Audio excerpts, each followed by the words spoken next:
بسم الله الرحمن الرحيم. അസ്സലാമു അലൈക്കും വറഹ്മത്തുള്ളാഹി വബറകാതുഹു. പ്രിയപ്പെട്ട സുഹൃത്തുക്കളെ, മുകളിൽ ഒരാള് ചോദിക്കുകയുണ്ടായി, അനലാ ഉസല്ലി ഫിൽ ഹറമിൻ നബവി ലിവുജൂദിൽ ഖബരി ഫീഹി വയജിബു ഇഖ്റാജുഹു. നബി സല്ലല്ലാഹു അലൈഹി വസല്ലമ തങ്ങളുടെ മദീന പള്ളിയിൽ ഞാൻ നിസ്കരിക്കില്ല, കാരണം അതിൽ റസൂലുള്ളാഹി സല്ലല്ലാഹു അലൈഹി വസല്ലമ തങ്ങളുടെ ഖബറുണ്ട്. ആ ഖബർ നീക്കം ചെയ്യൽ നിർബന്ധമാണ് എന്ന് ജനാബ് അൽബാനി സാഹിബ്, മുജാഹിദിന്റെ നേതാവ് അൽബാനി സാഹിബ് അദ്ദേഹത്തിന്റെ ഗ്രന്ഥങ്ങളിൽ എഴുതി വച്ചിട്ടുണ്ട് എന്ന് നമ്മുടെ പല മഹാന്മാരായ പണ്ഡിതന്മാരും പല സ്ഥലങ്ങളിലും എഴുതിയത് കാണുന്നു. അപ്പോ അതേക്കുറിച്ച് സംസാരിക്കുമ്പോൾ അദ്ദേഹത്തിന്റെ ഏത് കിതാബിലാണ് ഈ വിഷയം അദ്ദേഹം എഴുതിയിട്ടുള്ളത് എന്നതാണ് മുകളിൽ ഉള്ള ചോദ്യത്തിന്റെ ആകത്തുക. വിഷയം നമ്മൾ ശരിയായ വിധം മനസ്സിലാക്കണം. മഹാന്മാരായ പണ്ഡിതന്മാർ, അഹ്ലുസുന്നയുടെ ഇമാമിങ്ങൾ, അവർക്ക് എഴുതി വെക്കുന്നു കമാ ഖറഅതു ഫി കിതാബിൽ ജനായിസ്. കിതാബുൽ ജനായിസ്, അൽബാനിയുടെ കിതാബുൽ ജനായിസിൽ ഈ വിഷയം അൽബാനി എഴുതിയിട്ടുണ്ട് എന്നവർ വായിച്ചിട്ടുണ്ട്. എഴുതിയത് അവർ വായിച്ചിട്ടുണ്ട് എന്ന് തന്നെ അവരെഴുതി വെച്ചതായി കാണുന്നു. പക്ഷെ അൽബാനിയുടെ കിതാബിൽ എവിടെയും അത് നോക്കിയിട്ട് കാണുന്നും ഇല്ല. എന്താണ് ഇവിടെ സംഭവിച്ചത്? അൽബാനിയുടെ കിതാബിൽ ആ വിഷയം കാണാനില്ല. എന്ത് സംഭവിച്ചു എന്നതിനെ കുറിച്ചാണ് ചോദ്യം. ഇൻഷാ അള്ളാഹ് ആ വിഷയം ചെറുതായിട്ട് ഒന്ന് പറയാം. അള്ളാഹു തആല തൗഫീഖ് ചെയ്യുമാറാകട്ടെ. ജനാബ് അൽബാനി സാഹിബിന്റെ ഒരു കിതാബാണ് മുകളിൽ ഞാൻ പോസ്റ്റ് ചെയ്തിട്ടുള്ളത്. ശ്രദ്ധിക്കുക. തഹ്ദീർ സാജിദ് മിൻ ഇത്തിഖാദിൽ ഖുബൂരി മസാജിദ് എന്ന ഗ്രന്ഥമാണിത്. ഇതിൽ അദ്ദേഹം പറയുന്നത് കാണാം. ശ്രദ്ധിക്കുക, ശരിക്കും ശ്രദ്ധിക്കുക. അഖൂലു ഹാദാ മഅൽ ഇഅ്തിറാഫി ബി അന്നി ലം അറ അഹദൻ യഅതി ദാലികൽ മകാന ലിസ്വലാത്തി ഫീഹി. നബി സല്ലല്ലാഹു അലൈഹി വസല്ലമ തങ്ങളുടെ ഖബറിന്റെ അടുക്കൽ ഒരു പ്രത്യേകമായ സ്ഥലമുണ്ട്. ആ പ്രത്യേകമായ സ്ഥലം പ്രത്യേകം കെട്ടിയുയർത്തിപ്പെട്ടിട്ടുണ്ട് എന്നൊക്കെ വിശദീകരിച്ചിട്ട് അദ്ദേഹം പറയാം, ഇതൊക്കെ ഞാൻ സമ്മതിക്കലോട് കൂടെ തന്നെ ഞാൻ വ്യക്തമായി പറയുകയാണ്, ഞാൻ ഒരാളെയും കണ്ടിട്ടില്ല. ആ പ്രത്യേകമായി കെട്ടിയുയർത്തിയ സ്ഥലത്തേക്ക് നിസ്കാരത്തിന് വേണ്ടി ഞാൻ വരുന്നത് കണ്ടിട്ടില്ല. കാരണം ലിശിദ്ദത്തിൽ മുറാഖബതി മിൻ ഖിബലിൽ ഹുറാസിൽ മുഅക്കലീന അലാ മൻ ഇന്നാസി മിൻ അൻ യഅതു ബിമാ യുഖാലിഫു ശറഅ ഇൻദൽ ഖബർ ശരീഫ്. റസൂലുള്ളാഹി സ്വല്ലല്ലാഹു അലൈഹി വസല്ലമ തങ്ങളുടെ ഖബറിന്റെ അടുക്കൽ ശറഇനോട് വിയോജിക്കുന്ന കാര്യങ്ങൾ പ്രവർത്തിക്കുന്നതിനെ തൊട്ട് ജനങ്ങളെ തടയാൻ വേണ്ടി ഏൽപ്പിക്കപ്പെട്ട പോലീസുകാരുടെ ശക്തമായ നിരീക്ഷണം കാരണം ജനങ്ങളാരും അവിടെ നിസ്കരിക്കാൻ വരുന്നത് ഞാൻ കണ്ടിട്ടില്ല. എന്നിട്ട് പറയാണ് അദ്ദേഹം, ഇത് സൗദി ഗവൺമെന്റ് ചെയ്യുന്ന പ്രോത്സാഹനീയമായ കാര്യമാണ്. എന്നിട്ട് അദ്ദേഹം പറയാം, വലാകിൻ, എങ്കിലും ഇതൊന്നും മതിയാകുന്ന കാര്യമല്ല, ഇതൊന്നും മതിയാകൂല. അങ്ങനെ പോലീസുകാർ വെച്ചിട്ട് അവിടെ തടഞ്ഞാലൊന്നും മതിയാകൂല. വഖദ് കുൻതു ഖുൽതു മുൻദു 3 സനവാത്തിൻ ഫീ കിതാബി അഹ്കാമിൽ ജനായിസി വബിദഇഹാ. ഞാൻ 3 വർഷം മുമ്പ്, ശരിക്കും ശ്രദ്ധിക്കുക, ഞാൻ 3 വർഷം മുമ്പ് ഒരു കിതാബ് രചിച്ചിട്ടുണ്ട്. അതിന്റെ പേര് അഹ്കാമുൽ ജനായിസി വബിദഉഹാ എന്നാണ്. അഹ്കാമുൽ ജനായിസി വബിദഉഹാ എന്നാണ്. ആ കിതാബിൽ ഞാൻ ഈ വിഷയം പ്രതിപാദിച്ചിട്ടുണ്ട്. സഫഹ 208 മിൻ അസ്ലി. അദ്ദേഹത്തിന്റെ കയ്യിലുള്ള കിതാബിൽ 208-ാമത്തെ പേജിൽ അദ്ദേഹം അഹ്കാമുൽ ജനായിസ് എന്ന അദ്ദേഹത്തിന്റെ കിതാബിൽ ഈ വിഷയം വിശദീകരിച്ചിട്ടുണ്ട്. അതൊന്നും മതിയാകൂല. പിന്നെ എന്താണ് മതിയാവേണ്ടത്, എന്താണ് അവിടെ ചെയ്യേണ്ടത് എന്ന് അദ്ദേഹം അഹ്കാമുൽ ജനായിസിൽ വിശദീകരിച്ചിട്ടുണ്ട് എന്ന് അദ്ദേഹം എഴുതിയത് തഹ്ദീറു സാജിദ് മിൻ ഇത്തിഖാദിൽ ഖുബൂരി മസാജിദ് എന്ന ഗ്രന്ഥത്തിലാണ് പോസ്റ്റ് ചെയ്തിരിക്കുന്നത്. അദ്ദേഹം പറഞ്ഞ കിതാബുൽ ജനായിസിന്റെ 208-ാമത്തെ പേജാണ്. നിങ്ങൾ ശ്രദ്ധിക്കുക. അതിലെവിടെയെങ്കിലും നബി സല്ലല്ലാഹു അലൈഹി വസല്ലമ തങ്ങളുടെ ഖബറുമായി ബന്ധപ്പെട്ട വല്ല വിഷയങ്ങളും അവിടെ സംസാരിക്കുന്നുണ്ടോ? ഇല്ല. അവിടെ സംസാരിക്കുന്ന വിഷയമേ അതല്ല. നിങ്ങൾ ശ്രദ്ധിച്ചു നോക്കി. 208-ാമത്തെ പേജിൽ ആ വിഷയം കാണുന്നേ ഇല്ല. പിന്നെ അത് എവിടെ പോയി? ഈ വിഷയത്തെക്കുറിച്ചാണ് എനിക്ക് കാണാനുള്ളത്. ഇനി നോക്കാനുള്ളതും 208 പേജിൽ അവിടെ ഉണ്ട് എന്ന് ഇദ്ദേഹം പറഞ്ഞ സ്ഥിതിയിൽ 208 പേജിൽ കാണുന്നില്ല എങ്കിൽ പിന്നെ അത് എവിടെ പോയി എന്നതിനെക്കുറിച്ച് നമ്മൾ ഒരു വിശകലനം നടത്തേണ്ടതുണ്ട്. ഇൻഷാ അല്ലാഹ് അത് അൽബാനി തന്നെ പറയുന്നു അത് എവിടെയാണ് പോയിട്ടുള്ളത്.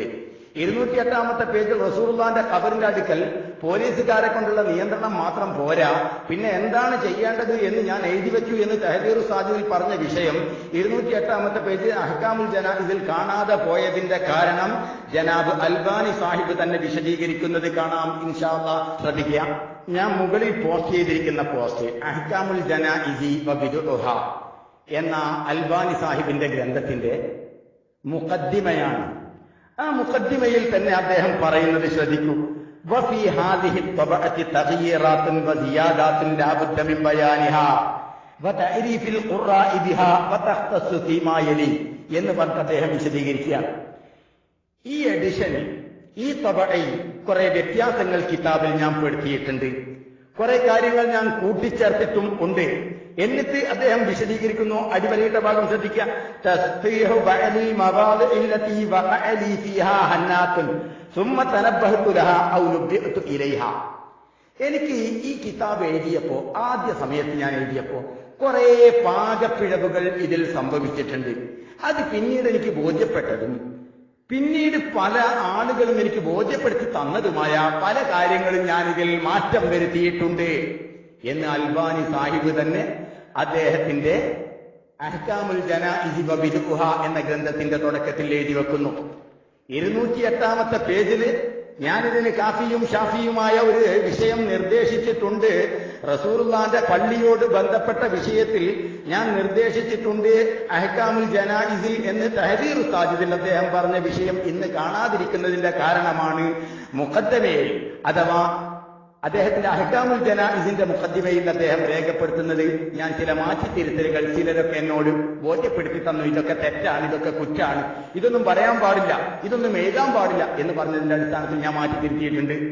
അല്ല, സ്വയം എനിക്ക് ബോധ്യപ്പെട്ടതും ഞാൻ മാറ്റിയിട്ടുണ്ട് എന്ന് അദ്ദേഹം തന്നെ എഴുതി വെക്കുന്നത് കാണാവുന്നതാണ്. അപ്പോ മുമ്പ് നമ്മുടെ ഇമാമിയങ്ങളും നമ്മുടെ മഹാന്മാരായ പണ്ഡിതന്മാരും എഴുതി വെച്ചത് ഇന്നതിൽ കാണാതിരിക്കാനുള്ള കാരണമാണ് അദ്ദേഹം തന്നെ പറയുന്നത്.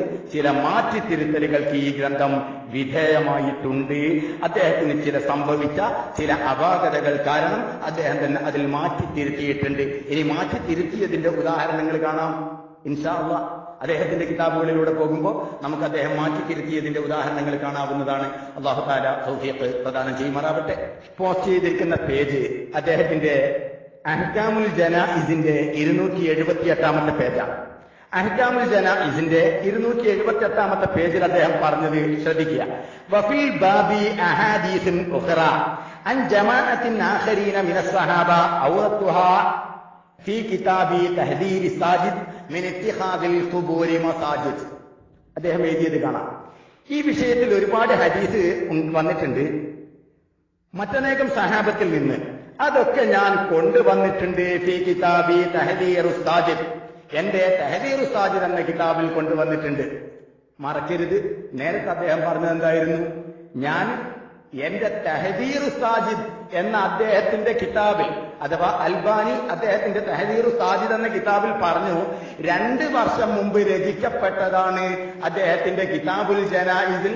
അതിൽ ഷാഫിയും കാഫിയുമായ മാർഗങ്ങൾ നിർദ്ദേശിച്ചിട്ടുണ്ട് എന്ന് പറഞ്ഞ മനുഷ്യൻ ആ 2 കൊല്ലം മുമ്പ് എഴുതിയ കിതാബിൽ 2 കൊല്ലത്തിന് ശേഷം എഴുതിയ തഹ്ദീറു സാജിദ് എന്ന കിതാബിനെ പരിചയപ്പെടുത്തുന്ന ഭാഗമാണ് ഞാൻ മുകളിൽ പോസ്റ്റ് ചെയ്തത്. അപ്പോ 2 കൊല്ലം മുമ്പ് അഥവാ 3 കൊല്ലം മുമ്പ് സലാസി സനവാത്തിൽ എന്നാ പറഞ്ഞു 3 കൊല്ലം മുമ്പ് എഴുതിയ കിതാബിൽ അദ്ദേഹം പരാമർശിക്കുന്ന കിതാബ് ഏതാണ്? തഹ്ദീറു സാജിദാണ്. ആ കിതാബ് എഴുതിയതോ ഈ കിതാബിന്റെ 3 കൊല്ലത്തിന് ശേഷമാണ്. അതെവിടെ ഉണ്ട്? അത് തഹ്ദീറു സാജിദിൽ തന്നെ അദ്ദേഹം പറയുന്നു ഇതിന്റെ 2 കൊല്ലം മുമ്പാണ് ഞാൻ എന്റെ അഹ്കാമുൽ ജനായിസ് എഴുതിയിട്ടുള്ളത്. ആ അഹ്കാമുൽ ജനായിസിലാണ് അതിന്റെ എത്രയോ 3 വർഷത്തിന് ശേഷം എഴുതിയ കിതാബിന്റെ പേര് വന്നിട്ടുള്ളത്. കൈകടത്തലിന്റെ ഉദാഹരണം 1. ഇപ്പൊ ഞാൻ പോസ്റ്റ് ചെയ്തിരിക്കുന്നത് അഹ്കാമുൽ ജനായിസി വ ബിദ്ഉഹ എന്ന അൽബാനിയുടെ ഗ്രന്ഥത്തിന്റെ 281 പേജ്. അതിനും അദ്ദേഹം പറയുന്നു അഖ്റജഹു ഇസ്മാഈലുൽ ഖാദി. ഇസ്മായിൽ ഖാദി ആ ഹദീസ് റിപ്പോർട്ട് ചെയ്തിട്ടുണ്ട്, അല്ലാത്തവരും റിപ്പോർട്ട് ചെയ്തിട്ടുണ്ട് എന്ന് പറഞ്ഞിട്ട് അദ്ദേഹം പറയാം അൻവർ തഹദീർ സാജിദി, തഹദീർ സാജിദ് എന്ന അദ്ദേഹത്തിന്റെ കിതാബ് നോക്കാൻ അതിന്റെ 98, 99 പേജുകൾ ശ്രദ്ധിക്കാൻ വേണ്ടി അദ്ദേഹം പറയാം. അപ്പൊ 3 വർഷത്തിന് ശേഷം എഴുതിയ തഹദീർ സാജിദ് എന്ന കിതാബിന്റെ പേരും പേജ് നമ്പർ അടക്കം കൊടുക്കുകയാണ്. എവിടെ? 3 കൊല്ലം മുമ്പ് എഴുതിയിട്ടുള്ള കിതാബിൽ. അപ്പൊ നമുക്ക് എന്താ ഇതിൽ മനസ്സിലാവേണ്ടത്? മൂപ്പര് തഹദീർ സാജിദ് എഴുതി 3 കൊല്ലം കഴിഞ്ഞതിന് ശേഷമാണ് അതിന്റെ 3 വർഷം മുമ്പ് എഴുതിയ കിതാബിലുള്ള വെട്ടിത്തിരുത്തലുകൾ നടത്തിയിട്ടുള്ളതും കോട്ടിമാട്ടലുകൾ നടത്തിയിട്ടുള്ളതും. തഹദീർ സാജിദ് എഴുതിയതിന് ശേഷമാണ് അദ്ദേഹം എന്ത് ചെയ്യുന്നത്? തഹദീർ സാജിദിന്റെ 3 വർഷങ്ങൾക്ക് മുമ്പുണ്ടാക്കിയ കിതാബിലുള്ള വെട്ടിത്തിരുത്തലുകളും മാറ്റിക്കോട്ടലുകളും നടത്തിയിട്ടുള്ളത്. അതുകൊണ്ടാണ് തഹദീർ സാജിദിന്റെ പേരും അഡ്രസ്സും കിതാബിന്റെ പേജ് നമ്പർ അടക്കം ഈ കിതാബിൽ വന്നിട്ടുള്ളത്. എന്ന് മാത്രമല്ല, അദ്ദേഹം തന്നെ അതിൽ വളരെ വ്യക്തമായി പറഞ്ഞു. നമ്മുടെ കാഴ്ചപ്പാടുകളും കണ്ടെത്തലുകളും മാത്രമല്ല, അദ്ദേഹം തന്നെ പറഞ്ഞതാണ് എന്ത്? തസ്ഹീഹു ബഅദിൽ മവാദിഇല്ലതി വഖഅ ഫീഹാ ഹന്നാത്തുൻ ثم തനബ്ബഹ്തു ലഹാ ഔ നുബ്ബിഅതു ഇലൈഹാ. ചില അപാകതകളും പാകപ്പിഴവുകളും സംഭവിച്ചതായ സ്ഥലങ്ങൾ മുഴുവനും ഞാൻ ശരിയാക്കിയിട്ടുണ്ട് ഈ കിതാബിൽ എന്ന് അദ്ദേഹം തന്നെ പറഞ്ഞതും അദ്ദേഹം തന്നെ കുമ്പസരിച്ചിട്ടും ഉള്ളതാണ്.